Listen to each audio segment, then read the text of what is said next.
días, iglesia. Todavía tengo voz de primero de enero. Espero que hayan pasado una temporada muy bonita en familia. Este siempre es un tiempo para ser agradecidos. En casa, con mi esposa y mis hijos, hemos estado hablando mucho al respecto de cómo Dios ha sido tan bueno con nosotros, no mereciéndolo.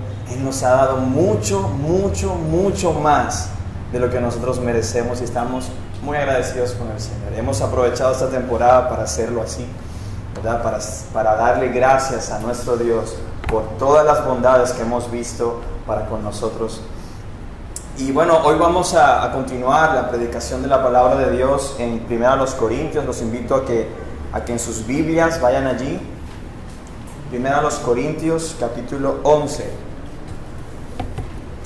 Yo sé que a lo mejor usted estaba pensando, el pastor hoy va a hablar acerca de propósitos de año nuevo, de cómo debemos tomar las cosas bien, de cómo deberíamos nosotros hacer resoluciones piadosas.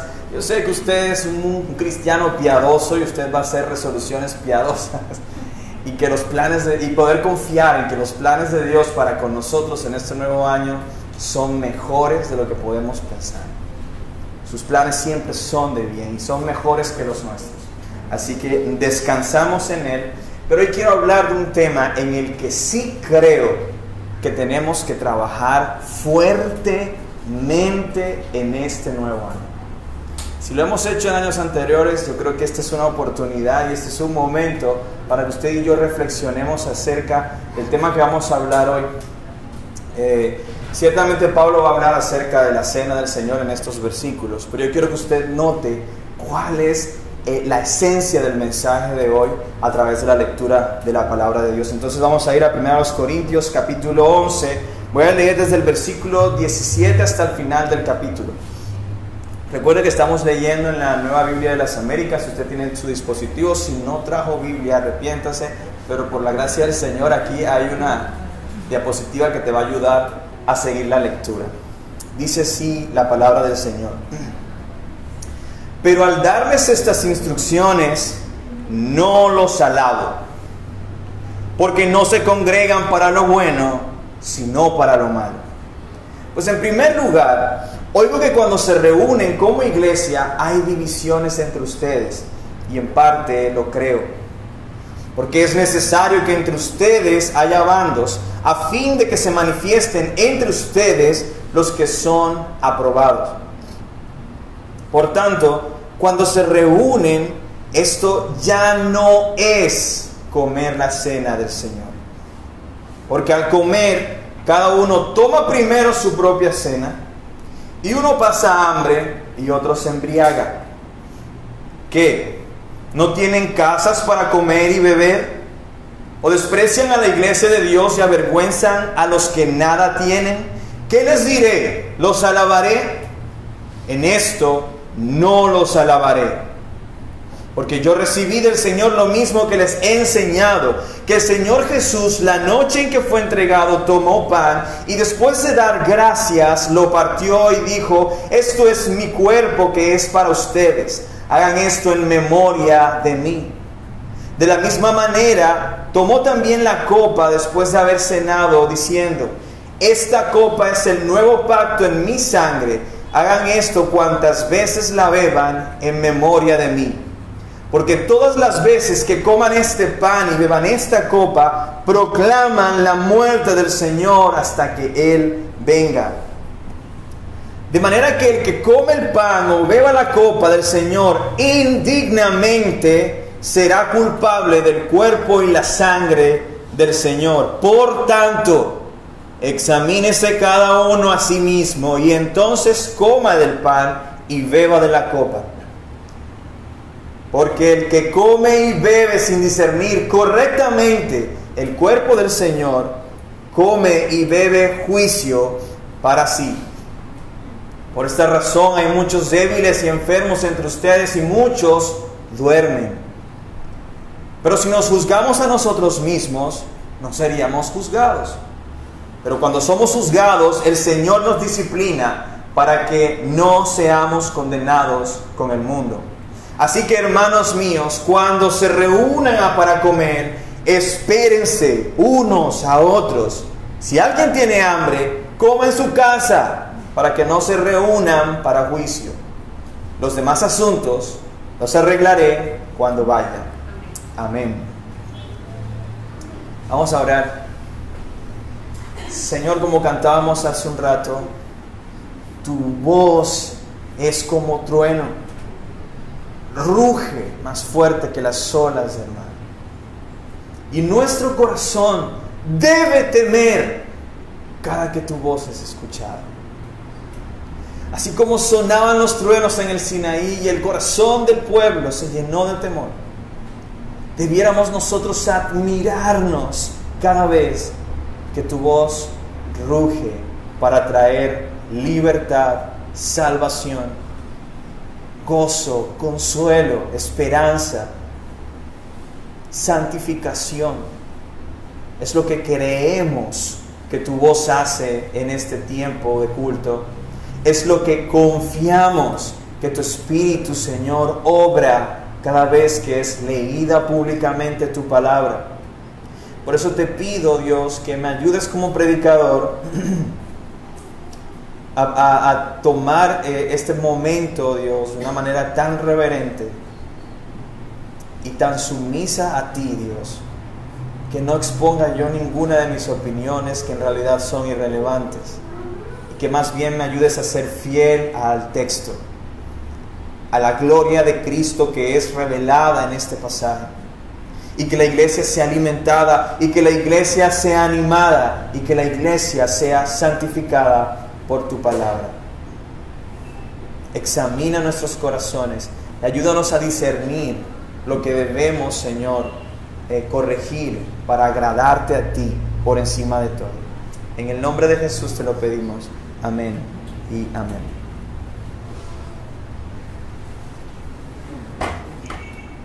El título del sermón de hoy es Celebrando bien la Cena del Señor.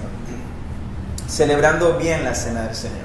Ciertamente vamos a hablar acerca de algunos asuntos relacionados con cómo se debe desarrollar dentro de la iglesia la dinámica de la Cena del Señor. Algunos puntos que Pablo quiere aclarar aquí son importantes a tener en cuenta.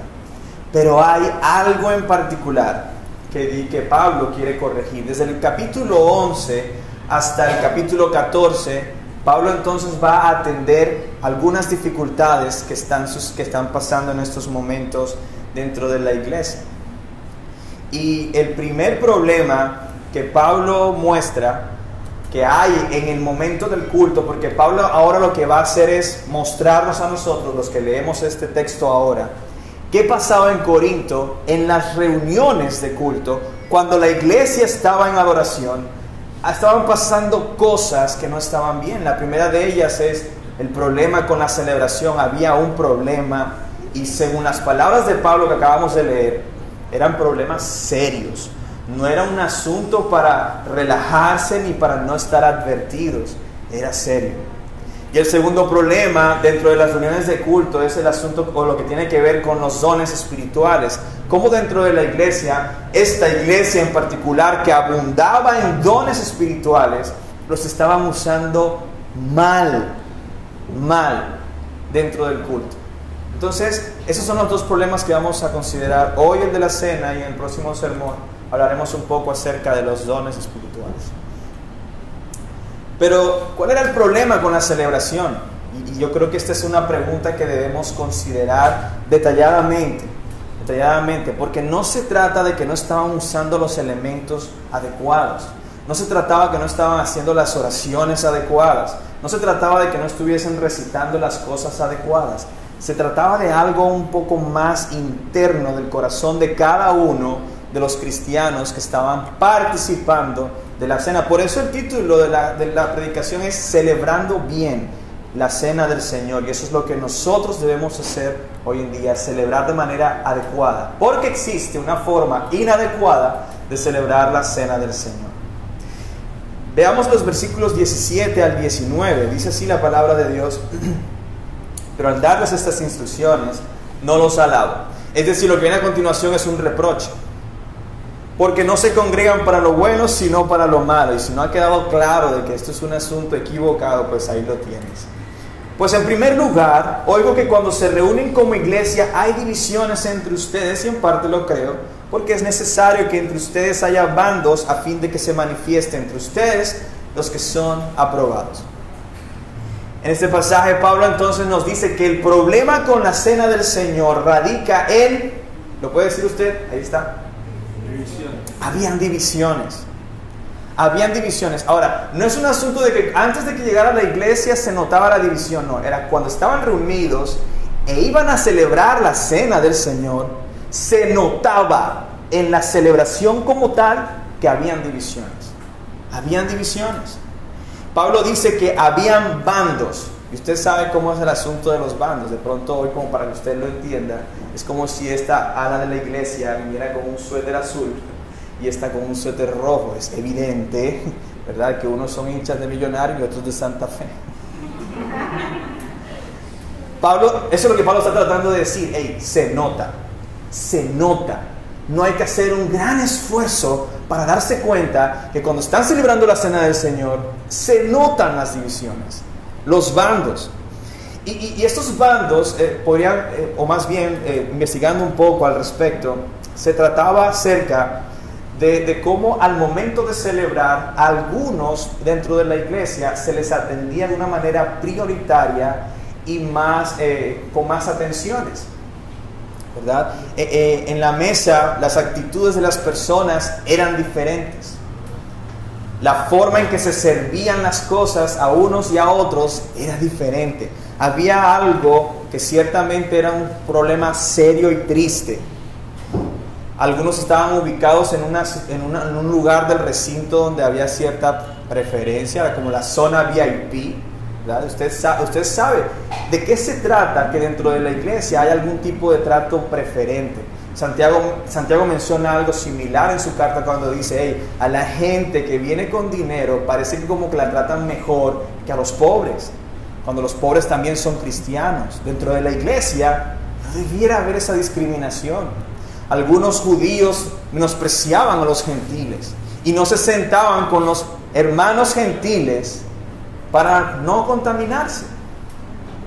Se notaba la discriminación, se notaba el rechazo mutuo en cuanto no solo opiniones, sino también condiciones. Y amados hermanos, esta es una situación muy triste. Y estamos hablando de una iglesia cristiana, Así que, como dice Pablo en los capítulos anteriores, no creamos que porque somos vida en su palabra, no estamos exentos de no cometer este tipo de cosas. Muchos de nosotros, quizás por alguna circunstancia en nuestro caminar de fe, nos hemos decepcionado al ver situaciones dentro de la iglesia cristiana similares a esta, en donde nosotros llegamos a pensar, oye, estas cosas no deberían pasar dentro de la iglesia. Los líderes no deberían ser así. Los que sirven no deberían ser así. Se supone que si tú eres cristiano debieras tener una vida ejemplar, porque no todos son así. Incluso aquí dentro de la iglesia yo he escuchado comentarios de, oye, pero si el hermano es un miembro de la iglesia, ¿no debería tener este comportamiento? ¿Y sabes por qué nos decepcionamos? Porque tenemos la expectativa de que como hemos nacido de nuevo, entonces nuestra manera de vivir debe ser diferente. Y eso no es malo. Pero es decepcionante cuando eso que no concuerda con la fe se hace evidente. Hay una nota importante a considerar aquí, es el versículo 19. Pablo dice, es necesario que hayan bandos. Ahora, él no está diciendo aquí, bravo, bien que hayan bandos. No, él está siendo irónico, porque él quiere mostrar que a pesar de que las divisiones no son la voluntad de Dios, el Señor las permite para que se pueda evidenciar quiénes son cristianos y quiénes no. ¿Por qué? Por sus frutos. Por sus frutos. Mira cómo lo dice el apóstol Juan en su primera carta. En el capítulo 3, versículo 17, él dice, el que tiene bienes de este mundo y ve a su hermano en necesidad y cierra su corazón contra él, usted sabe qué significa eso, ¿no? ¿Cómo puede morar el amor de Dios en él? Es decir, el que teniendo riquezas rechaza al hermano pobre, ¿cómo puede ser cristiano? No parece. En el capítulo 4, versículo 20, Juan dice: si alguien dice yo amo a Dios, pero aborrece a su hermano, es un mentiroso. ¿Por qué? Porque el que no ama a su hermano, a quien ha visto, no puede amar a Dios, a quien no ha visto. Y usted sabe que esta carta se trata acerca de la verdadera fe, de cómo podemos identificar en otros y en nosotros mismos la verdadera fe. Caramba, se salió esto. La verdadera fe. Es decir, Juan en su carta trata de considerar cuáles son las marcas del verdadero creyente. Me pasé. Él está haciendo un listado de cuáles deberían ser esas marcas. Y una de las marcas, y una de las evidencias, porque a algunas personas la palabra marca le causa terror. Una de las evidencias o de los frutos de una verdadera fe es el amor hacia el prójimo, incondicional. Un amor que es igualito al de Jesús. Un amor que no te rechaza porque eres pobre. Un amor que no te rechaza porque eres esclavo. Un amor que no te rechaza porque vienes de un país diferente. Independientemente de la situación, condición de las personas dentro de la iglesia, una marca que identifica a aquellos en quienes verdaderamente mora el amor de Dios es que aman a sus hermanos. Y eso no se notaba en la iglesia en Corinto. El caso contrario, cuando es evidente que no hay un amor hacia los hermanos, quiere decir que eres un mentiroso, alguien que dice que es cristiano, pero en verdad no eres cristiano nada. Es decir, alguien que no ha nacido de nuevo, que no ha entendido la magnitud del amor de Dios. Es por eso que Pablo dice que de manera particular estas divisiones dentro de la iglesia en Corinto que se hacen notar en la celebración de la cena del Señor evidencian que algunos dentro de la iglesia no son cristianos. Eso es lo que está evidenciando, que no son cristianos, que no están reflejando el amor que viene de una fe pura.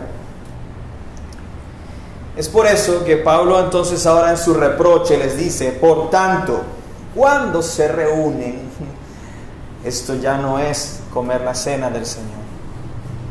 Tienen los elementos, tienen las oraciones, todo bien. Pero como es evidente que entre ustedes hay divisiones, ya eso no es celebrar bien la cena del Señor. Porque al comer cada uno primero su propia cena, y uno pasa hambre y otro se embriaga. Pablo entonces nos define cuáles son estos dos bandos que hay dentro de la iglesia. Por un lado están los que, según este texto, toman primero la cena y que además de eso se embriagan. Ahora, quiero aclarar, Pablo está siendo irónico en este pasaje porque está reprochando a la iglesia. Estas son estas personas a las que se les estaba dando prioridad. Y no solamente se le daba prioridad por causa de su estatus social o económico, sino que las acomodaban en un buen lugar dentro del auditorio. Y no solo las acomodaban en un buen lugar, sino que al darles la cena primero, a ellos le daban lo mejor del pan, lo mejor de la copa, y no solo lo mejor, sino que se lo daban de manera opulenta, es decir, en abundancia. Échele el vaso completo al hermano, que él da bastante diezmo. Dele el pan completo. Es que no alcanza para los hermanos que están. Dale el pan completo. Eso es lo que Pablo está reprochando a la iglesia aquí. Algunos no estaban tomando de la cena y de alguna manera se les excluía de esa participación porque no alcanzaba. Ahora, quiero aclarar antes de pasar al otro bando, que Pablo no está hablando aquí de que la cena del Señor era como un banquete. Hay personas que creen que la cena del Señor se trata de sí, la copa y el pan, pero también échele cordero, échele pollo, échele otra cosa, ensaladita y no sé qué. Yo he visto en iglesias que se hacen ese tipo de cosas. Eso no es así. La cena del Señor debe hacerse de la manera en que Cristo lo estableció. Ahora, si después de cenar usted quiere comer, eso no es pecado. Pero la cena tiene unos elementos que vamos a ver a continuación, que no están relacionados con banquetes. Por eso les digo, no es que Pablo le estuviera diciendo, échele todo el asado al hermano. No. Está hablando de los elementos, del pan y del vino. Y precisamente usa este lenguaje de ironía para resaltar que habían preferencias al momento de tomar la cena con este bando en particular. Por el otro lado, estaban los que en este texto Pablo dice que pasan hambre. Ahora, no es que ellos en su casa no tuvieran que comer, sino que dentro de la celebración de la cena no se les daba el pan, no se les daba la copa. Y fíjense que esta es una referencia, obviamente, a hermanos de menor estatus social, a hermanos que probablemente eran pobres dentro de la iglesia y que no son tan relevantes para la iglesia, dentro de la comunidad. Y sabemos por la referencia que Pablo hace, porque ellos también son parte de la iglesia, que ellos estaban siendo, a través de este trato, avergonzados. Fíjate lo que dice Pablo: o desprecian a la iglesia de Dios. Es decir, ellos también son iglesia. Y avergüenzan a los que nada tienen. Ellos eran la iglesia, este bando de hermanos pobres eran la iglesia avergonzada y que nada tenían, en las palabras de Pablo. El problema entonces de la cena del Señor consistía en este tipo de actitudes que se estaban dando al momento de celebrar la cena y que de una forma evidente están contradiciendo el mensaje de la cena del Señor. Van en sentido opuesto a la intención con que Jesús estableció la cena del Señor. Están diciendo un mensaje diferente al que tiene en sí mismo la cena del Señor.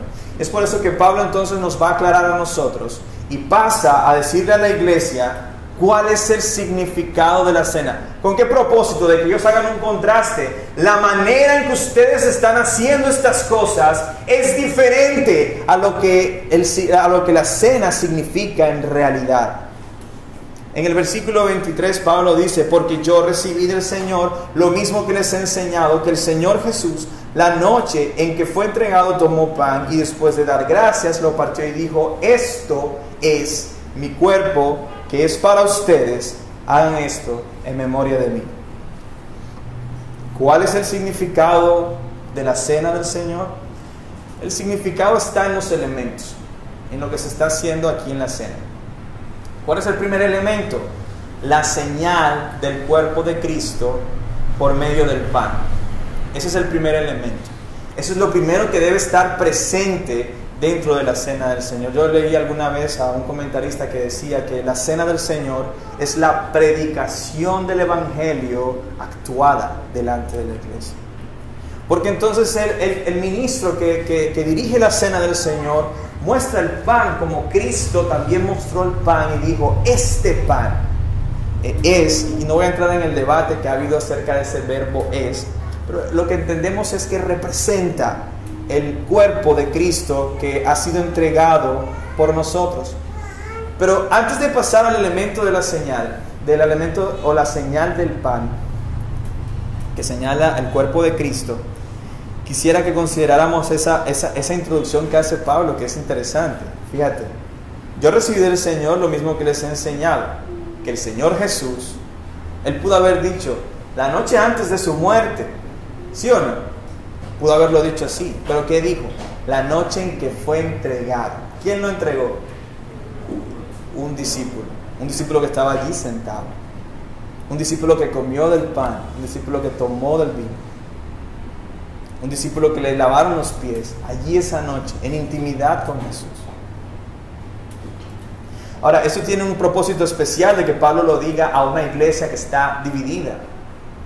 Revísate, porque Cristo fue entregado esa noche y alguien dentro de la cena fue quien lo entregó. Alguien que estaba allí presente. Él nos dejó esta celebración para que nos recordara siempre el poder que la salvación tiene. El poder de la salvación tan grande que el Señor ganó para nosotros. Por eso Él dice que tomando el pan le dio gracias a Dios. Esa es una de las cosas que tú y yo debemos hacer cuando celebramos la cena del Señor. Darle gracias a Dios, ¿por qué? Porque envió a su Hijo, porque ha provisto ese pan que viene del cielo. Y dice Jesús que este pan tenía un propósito. Lo partió y dijo, esto es mi cuerpo que es para ustedes. Es para Pedro, es para Juan, es para todos los que estaban allí presentes. El cuerpo que fue entregado para recibir, escucha, toda la ira de Dios que era para nosotros. Piensa en esto, piensa en esto. Toda la ira de Dios que te esperaba a ti, ese cuerpo la recibió. Esa carne la recibió. Es como si él hubiese sido ese escudo que detuvo el gran fuego que venía sobre ti. Él fue molido literalmente por nuestras transgresiones. A ese mismo cuerpo resucitado y de manera figurada nosotros fuimos añadidos por medio de la fe como iglesia. Y por eso Pablo usa el lenguaje metafórico de decir, tú y yo somos miembros de un mismo cuerpo. Un cuerpo que fue molido literalmente para que por medio de la fe en su muerte tú y yo pudiésemos ser unidos a su cuerpo en nuestra fe. Como miembros de un organismo vivo, un organismo espiritual que es la iglesia, de la cual todos hacemos parte. Cuando comemos el pan, eso es lo que debe bajar a nuestro corazón: gratitud, paz, humildad. Una humildad que viene de sabernos indignos. Lo hacemos en su memoria. El segundo elemento que aparece en la cena del Señor es la copa que señala la sangre de Cristo. La señal de la sangre de Cristo en esta copa de vino. Dice el versículo 25, de la misma manera tomó también la copa después de haber cenado diciendo, esta copa es el nuevo pacto en mi sangre. Hagan esto cuantas veces la beban en memoria de mí. El nuevo pacto en mi sangre. Y ese es un elemento que no puede dejar de faltar en nuestra mente cuando celebramos la cena del Señor. Este nuevo pacto no es un acuerdo, no es un contrato que tú haces con el Señor y dices, bueno, tú pones esto y yo pongo esto. Este pacto del cual Cristo está hablando es la promesa de salvación para todo aquel que cree. Permítanme un momento. Esto se luce. Y ahora no sé cuánto tiempo me queda. Aquí. Bien. Este nuevo pacto es la promesa por la que somos perdonados por gracia, limpiados de nuestra maldad. Cuando tú y yo celebramos la cena del Señor, recordamos que no somos dignos de Él, que tuvo que morir y derramar su sangre para que tú y yo pudiésemos ser perdonados. Y no solo perdonados, sino limpiados. Y no solo limpiados, sino recibidos por Dios como nuestro Padre. Adoptados por nuestro Dios. Ahora somos hijos suyos. Esta promesa la hizo aquel que no miente y que tiene el poder para salvarnos. No sé qué pasa, pero ya me está molestando. El vino en la copa representa esta sangre que fue vertida como sacrificio por nuestros pecados. Entonces, ese es el significado de la cena del Señor. Por eso es que, siguiendo con el texto, al tomar la copa en memoria de Jesús, a nuestro corazón debe bajar o producirse un asombro especial de el rescate del que somos beneficiarios por la gracia y fidelidad de nuestro Redentor. Dice Pablo, porque todas las veces que coman este pan y beban esta copa, ¿qué están haciendo? están anunciando, están proclamando la muerte del Señor hasta que Él venga. Entonces la cena del Señor tiene como propósito anunciar la muerte, la gracia de Dios en la muerte de Jesús, que quita el pecado del mundo, que quita el pecado de su pueblo y nos llama a la unidad en amor. De tal manera que si tú eres cristiano, tú debes recordar, por la sangre y por el cuerpo molido, yo fui unido a ese pueblo y soy salvo, y soy perdonado, y soy parte de una familia de la fe, en donde se supone que el amor es la gran marca. El uniforme del cristiano es el amor. El carnet de identificación, la cédula de identificación de un cristiano es su amor por los demás. Por eso la intención de Jesús al establecer la cena y la esencia misma de la cena del Señor es comunicar, en primer lugar, que nosotros somos seres humanos necesitados del rescate que Cristo vino a hacer por causa de nuestro pecado. Todos. No hay aquí nadie que diga, yo soy más salvo que él, o yo merezco más la salvación que fulanito. No, hermano, nadie aquí merecía esa salvación. En segundo lugar, recordamos que la gracia de Cristo Jesús para salvar al pecador que cree ha sido dada en su muerte. Así que no hay lugar para la jactancia. Nadie debiera llenarse de orgullo y creer que yo soy más cristiano que fulanito. Mira, ese hermano que a veces no fluye con él la relación, Cristo murió por él y derramó su sangre preciosa para salvarlo. Tú deberías considerar en serio que es importante amarlo a pesar de todo. Por eso la cena del Señor también es un llamado a la unidad y el amor que todos en la iglesia debemos ejercitar. Todos, no solo los pastores, no solo los líderes, porque a veces los cristianos estamos esperando como que el pastor venga, que fulanito venga y me llame, si no me resiento con la iglesia. Amados, todos somos llamados. Si tú eres cristiano, tú eres llamado a ejercitar el amor con todos dentro de la iglesia. Por eso, Pablo entonces nos pasa a mostrar la forma adecuada en que debe celebrarse la cena. Luego de hablar del significado, nos muestra la forma adecuada de celebrar la cena del Señor. Dice Pablo, de manera que el que coma o beba el pan de la copa del Señor indignamente será culpable del cuerpo y de la sangre del Señor. Y aquí la cosa se pone seria y fea. Porque yo sé que si tú en tu corazón estás entendiendo el mensaje de Dios para nosotros hoy, tú no quieres comer indignamente la cena del Señor. Tú no quieres ser culpable del cuerpo y de la sangre del Señor. Porque Pablo está hablando a cristianos, entre los cuales estamos tú y yo. No somos exentos de este mandamiento.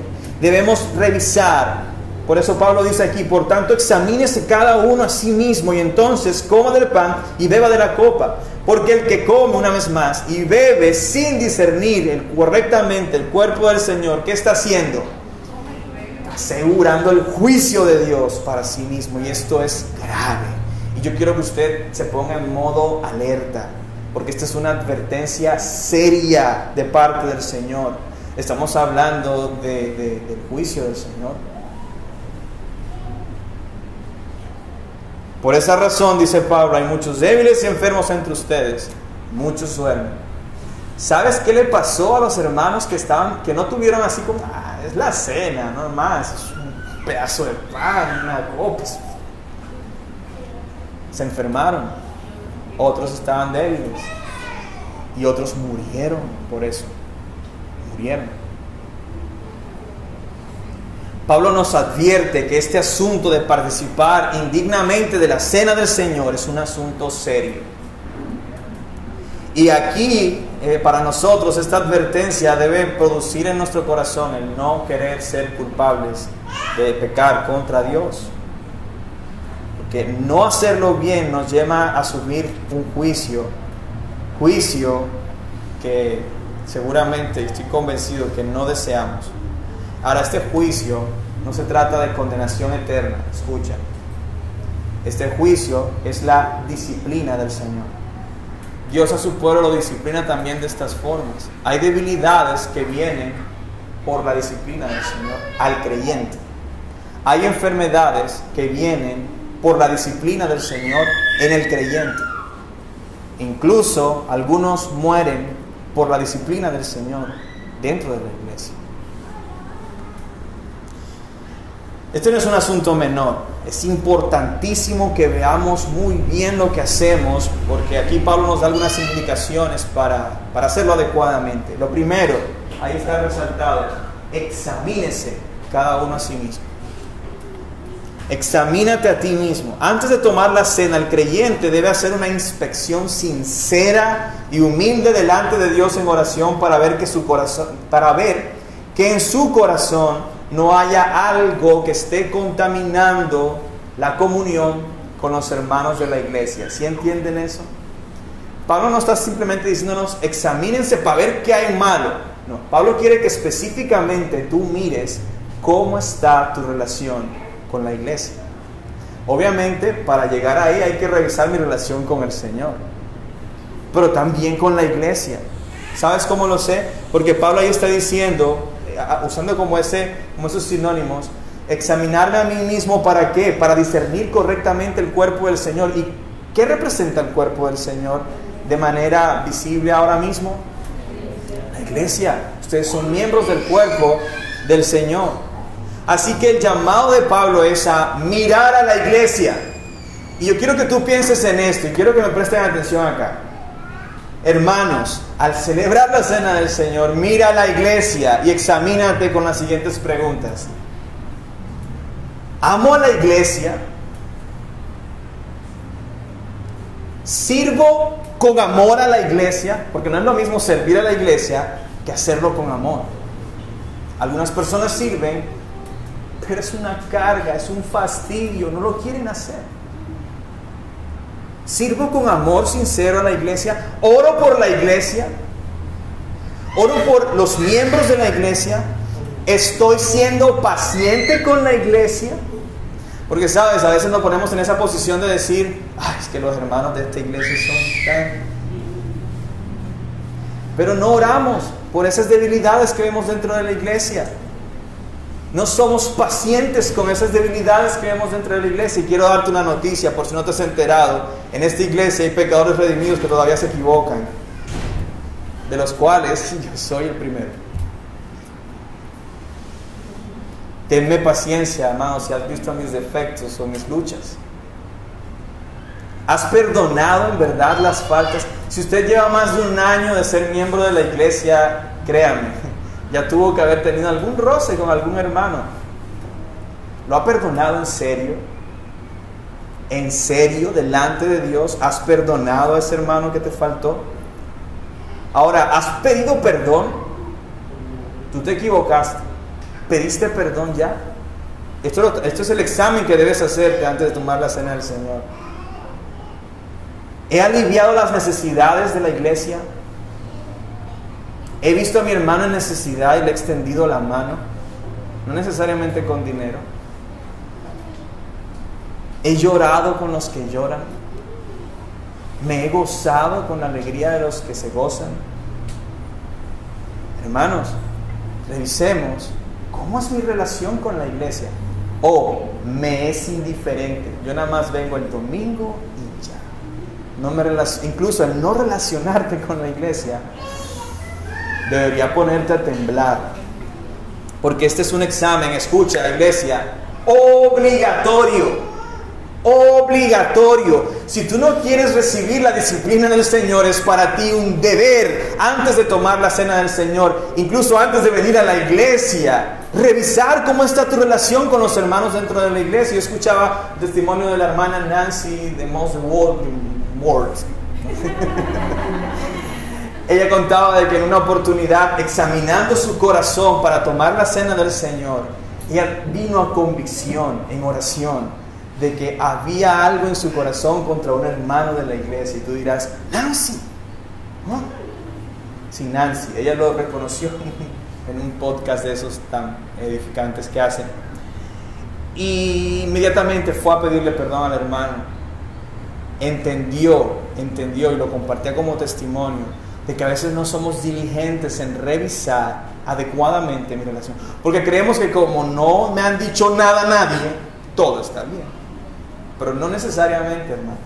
Hay hermanos, sobre todo, y siempre van a haber hermanos que se ofendieron y mira, hay algunos que te lo van a decir enseguida, hay otros que no. Así que este debe ser un asunto obligatorio, permanente para el creyente, para poder celebrar adecuadamente la cena del Señor con una conciencia limpia delante de la presencia y en medio de la iglesia, porque ahora viene lo más fuerte de esta forma adecuada. Mira, cuando celebramos la cena del Señor y siempre que nos reunimos a adorar a Dios, Cristo está entre nosotros. Y yo quiero que tú pienses en esto. Cristo no está hoy entre nosotros como un adorno. No está aquí como que mirando para ver, ay, qué lindo se ven ellos adorándome, mira cómo me alaban, mira cómo canta de feo aquella, pero la amo porque se esfuerza. Cristo no es un adorno dentro del culto. Cristo no es un adorno en la cena del Señor. Cristo está aquí como Rey. Y como Rey conoce profunda y verdaderamente los pensamientos de tu corazón, las intenciones de tu corazón. Por tanto, nosotros debiésemos no solo examinarnos, sino también temer a Dios en la cena del Señor.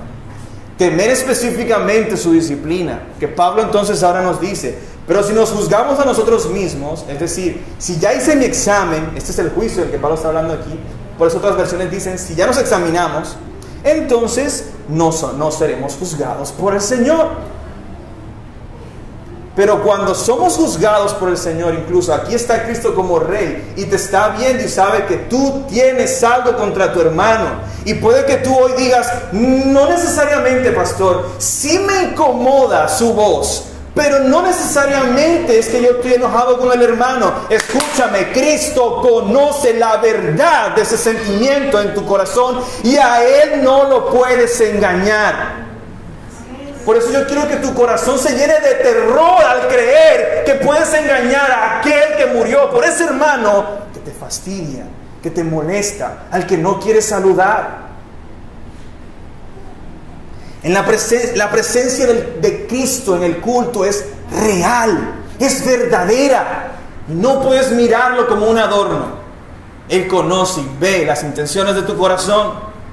No podemos creer que podemos engañar el conocimiento profundo y perfecto del Señor. Intentar engañar al Espíritu fue letal para Ananías y Zafira. Usted conoce esta historia en Hechos 5. Cuando como parte de la disciplina del Señor ellos cayeron muertos a los ojos de la iglesia. Esto es un asunto serio, hermano. Tú no puedes pretender engañar al Señor diciendo que no pasa nada, que todo está bien, cuando sabes que a lo mejor no es así. No está bien. No está bien. No está bien que sientas algo en contra de tu hermano. No está bien que no ames a tu hermano. No está bien que no sirvas a tu hermano. No está bien que no ores, no llores por tu hermano. No está bien que no te relaciones en paz con tu hermano. No está bien.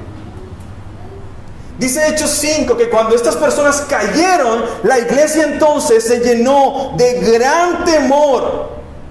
Vino sobre ellos un gran temor que los santificó. Porque yo no creo que después de eso alguien se atreviera a decir, es que esto es así, cuando no es así. No quieras engañar al Señor. A mí me pueden engañar. Porque si yo en consejería te pregunto, ¿tienes algo contra tu hermano fulanito? Y tú dices, no pasa nada. No somos los grandes amigos, pero no pasa nada. Yo me como el cuento. Pero en el culto, la presencia real de Cristo debe ponerte a temblar si me engañaste a mí. O si te engañas a ti mismo cada vez que te examinas. Ahora, este tipo de temor del que Pablo dice aquí,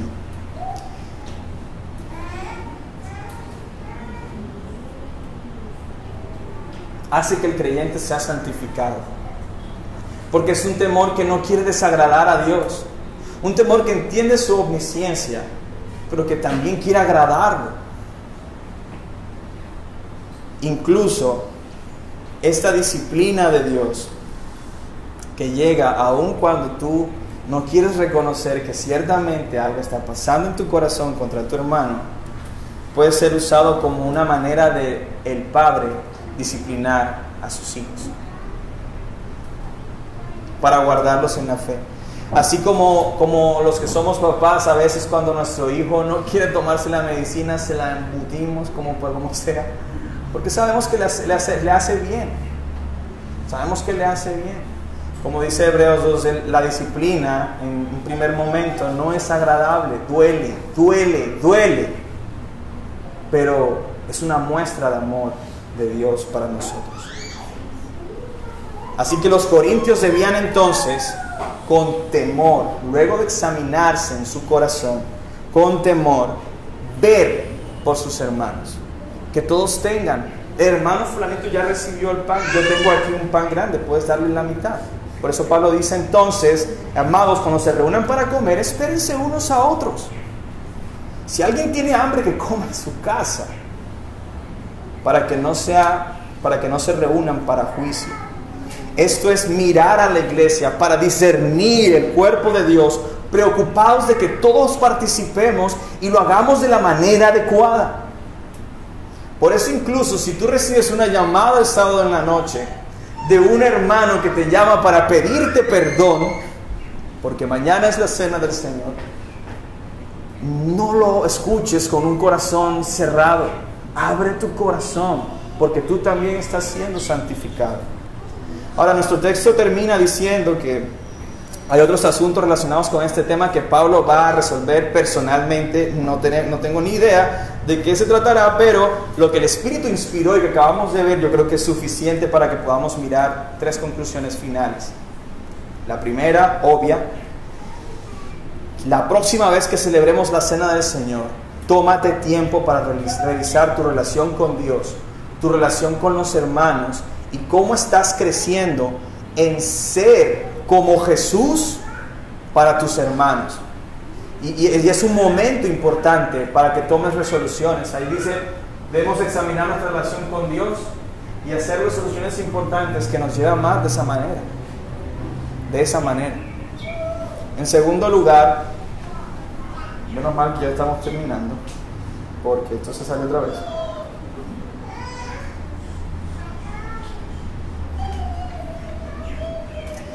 Si en algún momento la disciplina del Señor llega a nuestro corazón, llega a nuestra vida a través de sufrimientos, recuerda que Dios usa ese sufrimiento para santificar nuestras almas. No es una forma de ira. Yo quiero que tú entiendas esto, hermano. Si Dios permitiera un pequeño destellito de su ira, eso sería letal para ti. Estarías condenado eternamente. No es ira lo que el Señor ministra al creyente cuando lo disciplina. No lo es. No sobrevivirías a esa disciplina. Es amor. El amor de un padre que quiere que crezcas en santificación. Y finalmente, la cena del Señor es un gran anuncio de la gracia de la muerte, de la gracia de Dios en la muerte de Jesús. Esto tiene 2 implicaciones importantes. Para el que cree, es una fuente de gozo, es una fuente de consuelo y es una fuente de esperanza. Por eso lo hacemos público en la reunión. Pero también tiene una implicación para el que no cree.